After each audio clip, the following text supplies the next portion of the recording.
নমস্কার, ভিল কিচেনে সবাইকে স্বাগত জানাই। আজকে কোনো রেসিপি আপনাদের সঙ্গে শেয়ার করব না। আজকে খুবই উপকারী একটা জিনিস আপনাদের সঙ্গে শেয়ার করব।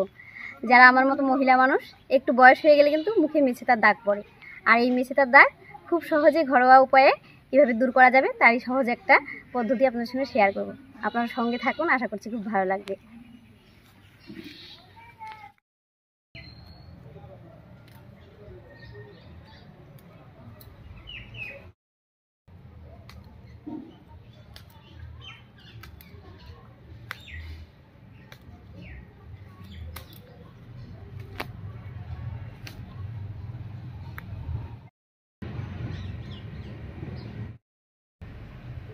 তুলসী পাতাগুলো তুলে নিলাম, এবার বাকি জিনিসগুলো গুছিয়ে নিচ্ছি।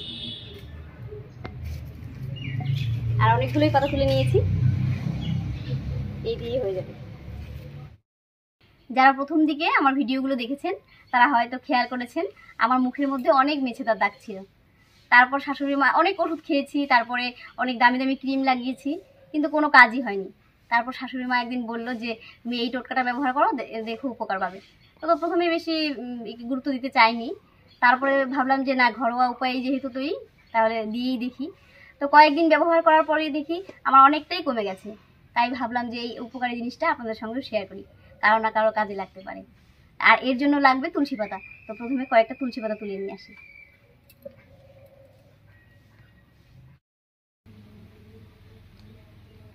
তুলসী পাতা তুলে নিয়ে এলাম, আর একটু বেশি করেই তুলেছি, কারণ এটা বানিয়ে কিন্তু কয়েকদিন রাখাও যাবে। এবারে পরিষ্কার করে ধুয়ে নিচ্ছি।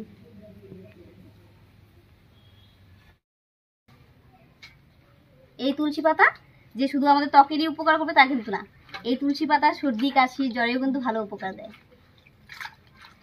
একটু ভালো করে ধুয়ে নিচ্ছি, কারণ এর মধ্যে অনেক ধুলোবালি লেগে থাকে।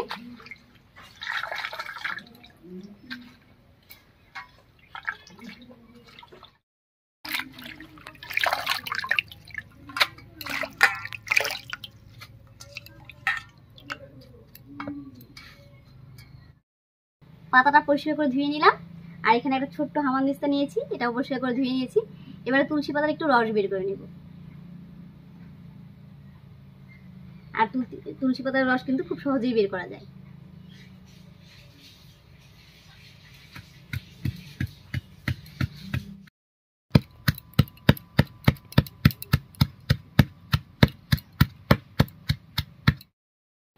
অর্ধেকটা মতো তুলসী পাতা আমি থেতো করে নিয়েছি, দেখুন অনেকটা কমে গেছে। এবারে আরও কিছুটা দিয়ে দিচ্ছি।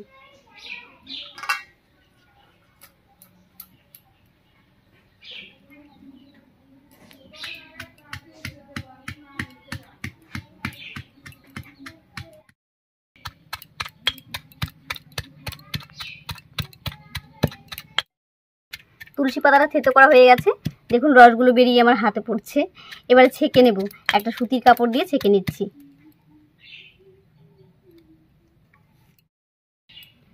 একটা কাচের বাটির উপরে এই সুতির কাপড়টা দিয়ে দিচ্ছি, আর এই কাপড়ে দিয়েই ছেঁকে নেব।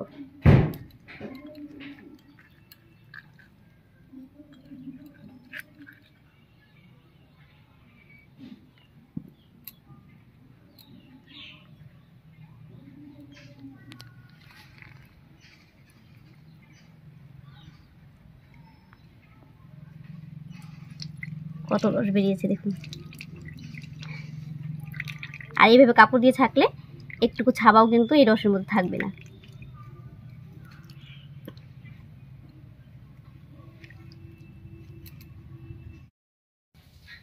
এখান থেকে 2 চামচ মতো রস আমি আরেকটা বাটিতে নিয়ে নিচ্ছি।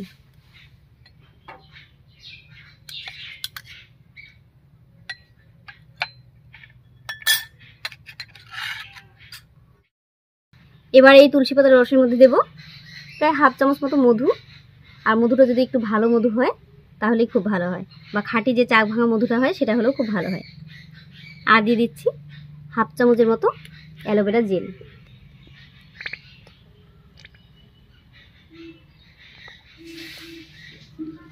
এবারে খুব ভালো করে মিশিয়ে নেব সব কিছু।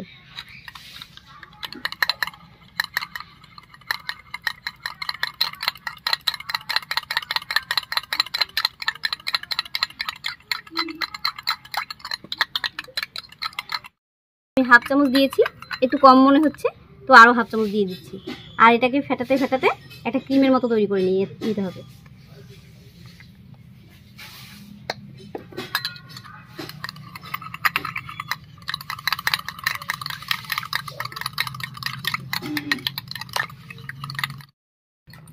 বেশ খানিকক্ষণ সময় নিয়ে এটাকে ফেটাতে হবে, তাহলে ক্রিমের মতো হয়ে যাবে।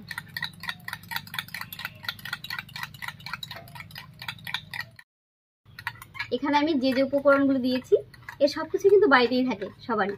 তুলসী পাতা আমাদের সবার বাড়িতেই থাকে, তারপর মধুও ঘরে থাকে। আর অ্যালোভেরা জেলটা যদি আপনাদের কাছে থাকে তাহলে দেবেন, আর যদি না থাকে তাহলে বাড়িতে যে অ্যালোভেরা গাছ হয় সেখান থেকে ফ্রেশ জেলটা দিতে পারেন। আমি 10-12 মিনিট মতো সময় নিয়ে এটাকে ফেটিয়ে নিয়েছি। আর দেখুন মিশ্রণটা একেবারে ক্রিমের মতো হয়ে গেছে। এবার এটাকে রেখে দিচ্ছি। এবারে এটা কিভাবে মুখের মধ্যে লাগাবো সেটাই আপনাদেরকে দেখাচ্ছি।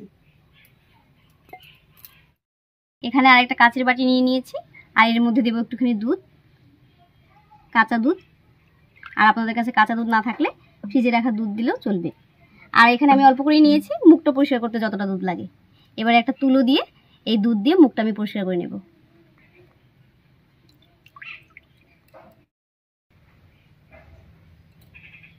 আপনারা সবাই জানেন দুধ বা দুধের স্বর মুখের জন্য কিন্তু খুবই উপকারী।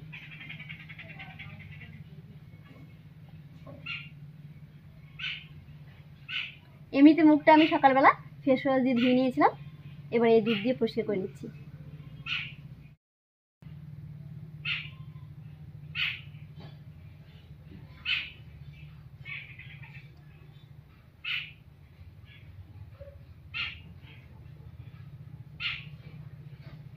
মুখটা ধোয়ার পরে দেখুন কত নোংরা বেরিয়েছে মুখ থেকে।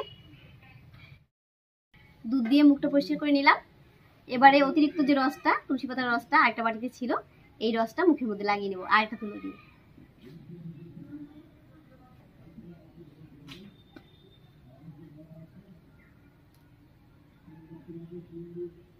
আমি পুরো মুখটাতেই লাগাচ্ছি। আর এই তুলসী পাতার রস কিন্তু আমাদের মুখের যে কোনো কালো ছোপ বা দাগ, এমনকি ব্রণর দাগ, তারপরে পক্স হলে অনেক সময় দাগ হয়, সেই দাগও কিন্তু পরিষ্কার করবে। খুব ভালো করে রসটা লাগিয়ে নিলাম সারা মুখে। এবার 10 মিনিট এভাবে শুকিয়ে নেব। 10 মিনিট হাওয়া বাতাসে মুখটা শুকিয়ে নিয়েছি। এবার পরিষ্কার জল দিয়ে ধুয়ে নিচ্ছি।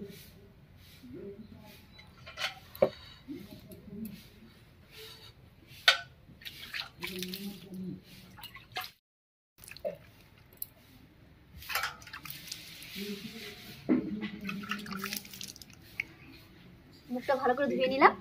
আর দেখুন মুখটা হাত দিয়েই বোঝা যাচ্ছে যে কতটা পরিষ্কার আর একটু সফট হয়ে গেছে। এবারে একটা গামছা দিয়ে মুছে নিচ্ছি।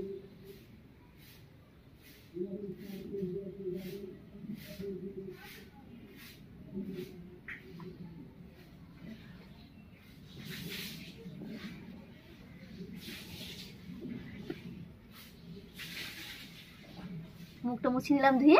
এবারে ক্রিমটা লাগানোর পালা। এবারে ক্রিমটা লাগিয়ে নিচ্ছি, আর হাত দিয়েই লাগাবো। তবে যে জায়গাগুলোতে বেশি কালো দাগ আছে সেই জায়গাগুলোতে একটু বেশি করে লাগাবো।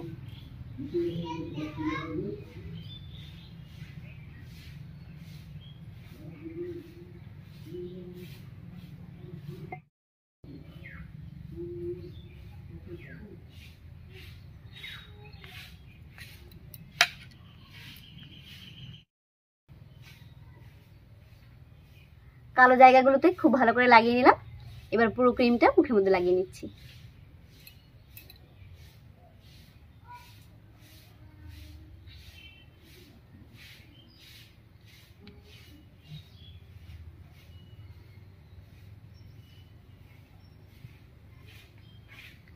এবারে মুখটা হালকা মাসাজ করে নেব।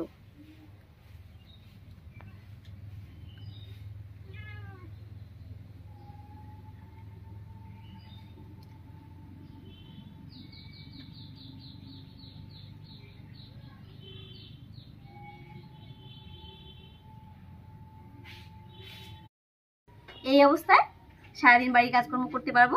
এমনিতে আর ধোয়ার কোনো ব্যাপার নেই।